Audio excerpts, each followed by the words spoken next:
Hello everyone, কেমন আছো সবাই? আশা করছি সবাই ভীষণ ভালো আছো। আজকে একটা লং ভিডিও নিয়ে তোমাদের সামনে হাজির হলাম। আর এই ভিডিওটাও আমার কাছে ভীষণ স্পেশাল।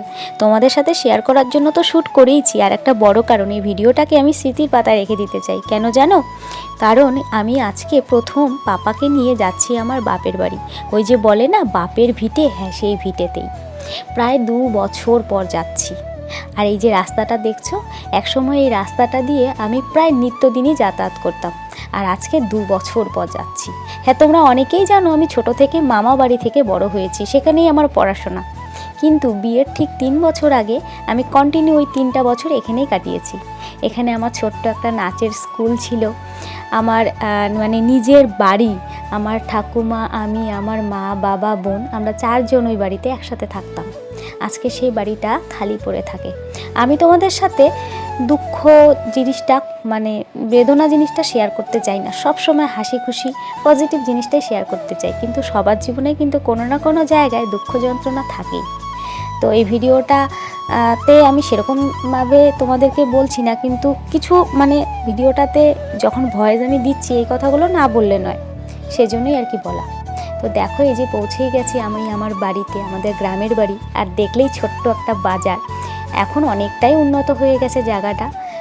তো এই যে এখন বাড়িতে ঢুকছি, আর মা তো আগের থেকে এসেছিল এখানে। আর ওই যে বললাম বাড়িটা খালি পড়ে থাকে, তোমরা অনেকে জানো আবার অনেকে জানো না। আমার বিয়ের ঠিক 6 মাস পরেই আমার বাবা এক্সপায়ার করে যায়। একদমই সুস্থ সবল মানুষ, হঠাৎ করে। তো যাই হোক, তারপরের থেকেই আমার মা, ঠাকুমা আর বোন থাকতো। তারপরে আমার ঠাকুমাও আমার কাকার বাড়িতে চলে যায় জলপাইগুড়ির কাছেই মণ্ডল ঘাটে আর কি। আর তারপরে মা বোন থাকতো এখানে, ওই বোনের পড়াশুনোর জন্য হলদিবাড়িতে, মানে আমার যেখানে শ্বশুরবাড়ি সেখানে রেন্টে থাকে তারা। তো এই যে আজকে পাপা প্রথম তার দাদু বাড়ি আসলো। মামা বাড়ি তো বলতে পারবো না, কারণ আমার ভাই নেই কোনো, আমরা 2 বোন। তো মা তাই ওকে বরণ করে ঘরে ঢুকাচ্ছে। তো ভীষণই ভালো লাগলো, মানে কি বলবো, আর এত ভালো লাগছিল। তোমাদের সাথে আগে আমি ছোট ছোট ভিডিওতে তো শেয়ার করেইছি। আমার শ্বশুরবাড়ির থেকে বাপের বাড়ির দূরত্ব কিন্তু বেশি নয়, টোটোতে 20 থেকে 25 মিনিট লাগে আর কি। আর পেছনে কিন্তু বরমশাইও আসছে স্কুটি নিয়ে। আসলে পাপাকে নিয়ে 3 জনের হতো না, আর মা তো আগেই চলে এসেছিলো। যেহেতু বাড়িটা ফাঁকা থাকে বললাম, মা এসে একটু পরিষ্কার করলো। তার আগেই মা এমনি পরিষ্কার করে রেখেছিল। আর পাপার রিয়াকশান দেখো, কি খুশি। আর আমাদের এই ঘরগুলোকে আমি কত সুন্দর করে নিজে হাতে সাজিয়েছিলাম। আজকে ঘরগুলো ফাঁকা পড়ে থাকে, একের সময় ভীষণ খারাপ লাগে। তো আমার বিয়েও কিন্তু এই বাড়িতেই হয়েছিল, এই বাড়ির উঠোনে।